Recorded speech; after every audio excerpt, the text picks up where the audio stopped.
our reading focus this week is asking questions. And this is actually a really important strategy for us to become stronger readers.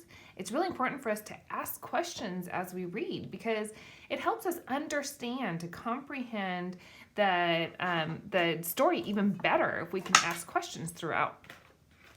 So this says, why do strong readers ask questions? Like, what is the purpose of it? Well, it's to activate your prior knowledge, so what you already know about the subject, to find out more information, so maybe you want to know even more about the topic, to fully understand the sequence of events and information, to predict what may happen. And so we've already made a prediction, at least in my morning group, we made a prediction about what the story is going to be about. And that's really important too, because it's kind of fun to see, did my prediction come true or not? And when do readers ask questions? Well, we can ask questions before, like, I wonder what the story is going to be about. We can ask questions during, so as the events are happening in the story. And you can also ask questions afterwards. Maybe the author didn't give you all the information and you still have questions about things that happened in the story. And when rereading, maybe you reread it again and you think of more questions that you have about the story. Our book this week is Finding Winnie. I'm going to take the cover off so it'll be a little bit easier for me to read the story to you guys. This is kind of a cool inside cover that you wouldn't normally see.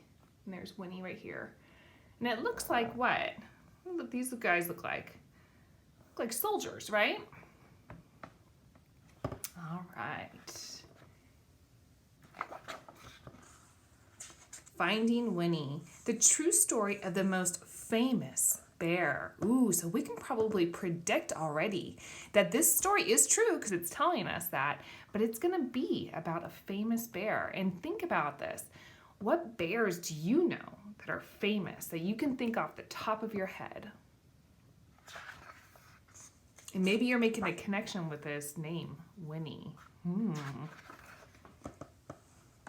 Here is a child with his mom. Could you tell me a story? Asked Cole. It's awfully late. It's long past dark and time to be asleep. What kind of story? You know, a true story. One about bears. We cuddled up close. I'll do my best, I said.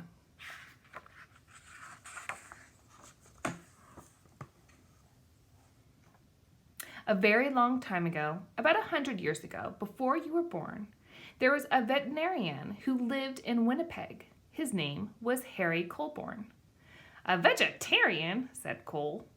Bear doesn't like vegetables. A veterinarian. It means an animal doctor. I know that, Cole said. That's what I'm going to be when I grow up. If a horse had the hiccups or a cow had a cough, Harry knew how to make them feel just right. Harry's hands were never cold, even in Winnipeg, where winters are so frosty that icicles grow on the insides of your nose. That was just the kind of doctor he was. So here, see that Cole is already asking questions as she's telling him the story.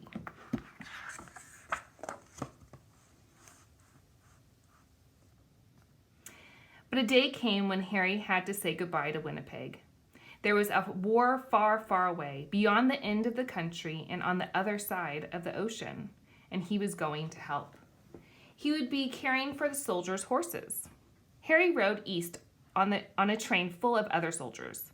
He leaned his head against the window, watching the land scroll by, wondering what it would be like to be so far from home.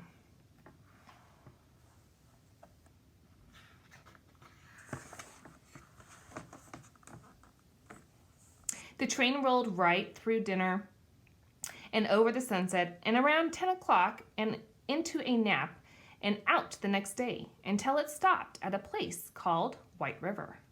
Harry decided to stretch his legs. On the train platform was a man on a bench with a baby. A baby, said Cole, annoyed. So now Cole's asking Mom another question.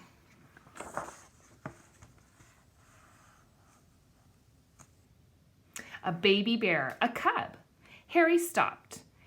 It's not every day that you see a bear cub at a train station. That bear had lost his mother, he thought, and that man must be the trapper who got her. What do trappers do? Asked Cole. It's what trappers don't do. They don't raise bears. Raise them? You know, I said. Love them. So those were some questions that Cole had for his mom.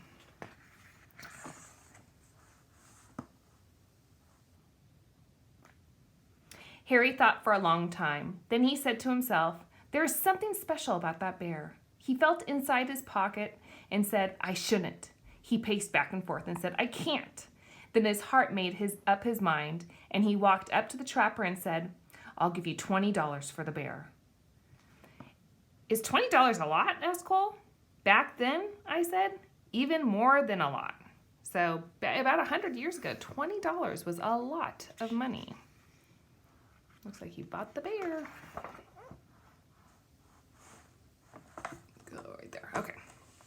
Captain Colburn, said the colonel on the train, as the little bear sniffed at his knees. We are on a journey of thousands of miles, heading into the thick of the battle, and you propose to bring this most dangerous creature. Bear stood straight up on his hind legs, as if to salute the colonel. The colonel stopped speaking at once, and then in quite a different voice, he said, Oh, hello. The men of Harry's regiment squeezed by to take a look. I've decided to name her Winnipeg, Harry told them. So we'll never be far from home. Winnie for short.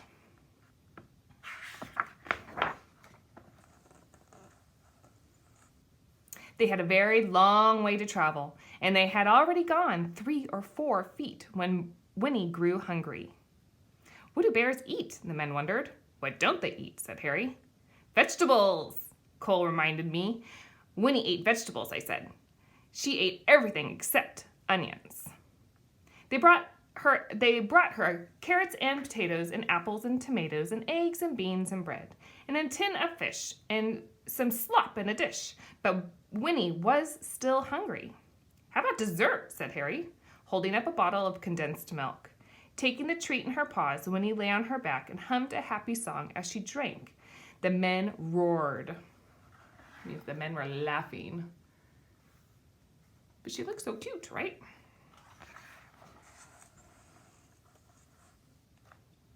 Harry and Winnie gathered with soldiers from all over Canada in the green fields of Valkavir.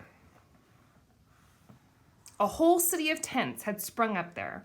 One was a hospital for horses where Harry went to work.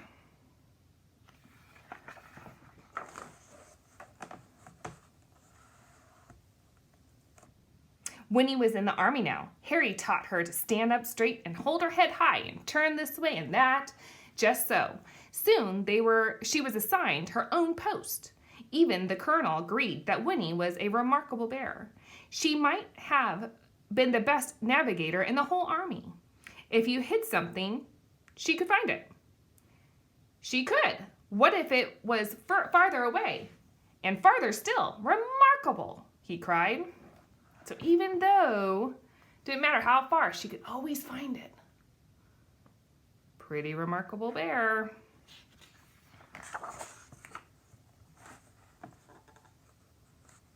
In the evenings, both of them were too tired to move. When Harry thought about Winnie and the voyage across the ocean, his head said, I shouldn't. His head said, I can't. But his heart made up his mind.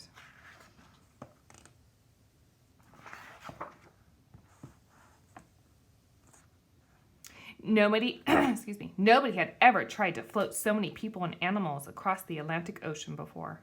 30 ships sailed together carrying about 36,000 men and about 7,500 horses and about one bear named Winnie.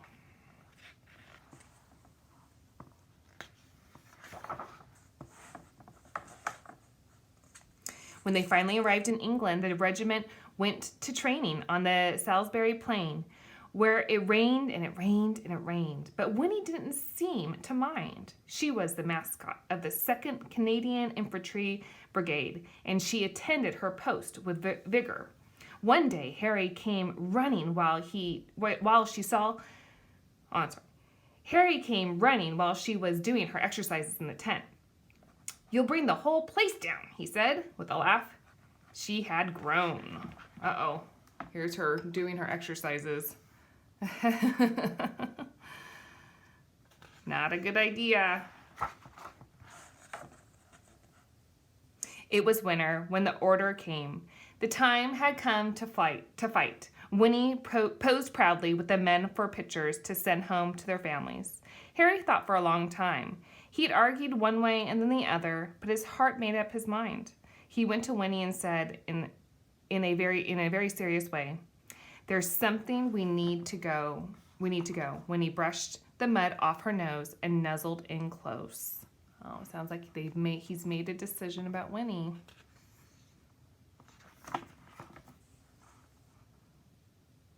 Harry drove all the way to the big city.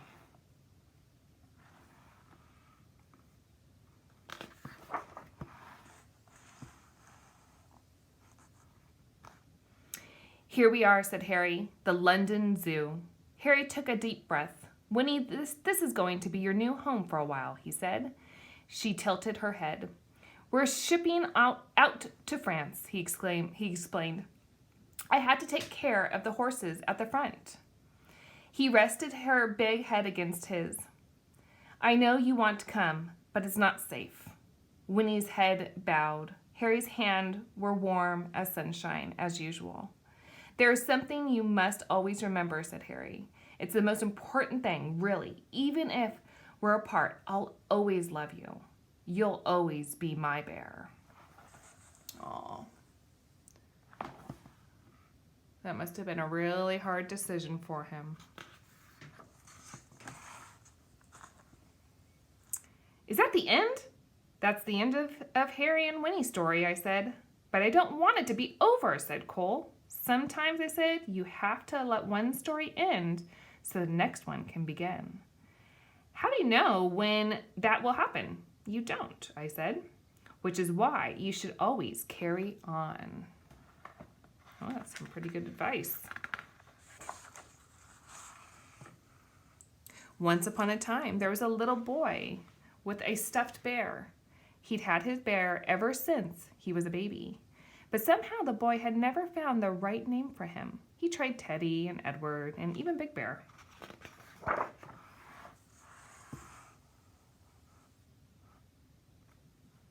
One day the boy went to visit the London Zoo with his father, and there was a bear, a real bear, on the terrace there. Right away the boy thought, there is something special about that bear. Her name was Winnie. They became true friends. The boy allowed to come right inside her enclosure to play. Once the boy had found Winnie, he knew just what to call his stuffed bear. He named it. What do you guys think? What do you predict? What do you think he named his stuffed bear? Winnie the Pooh. And the boy was called, Cole said. Cole? Said Cole. So she said, and the boy was called, and then Cole says, Cole? Said Cole. The boy was called, his name was Christopher Robin Mellon. Christopher Robin would visit Winnie at the zoo, and he would take his stuffed bear on all sorts of adventures in the wood behind his home. His father, Alan Alexander Mellon, wrote books all about them. Harry's Winnie became Winnie the Pooh, and there has never been a more beloved bear. But what about Harry? Cole asked.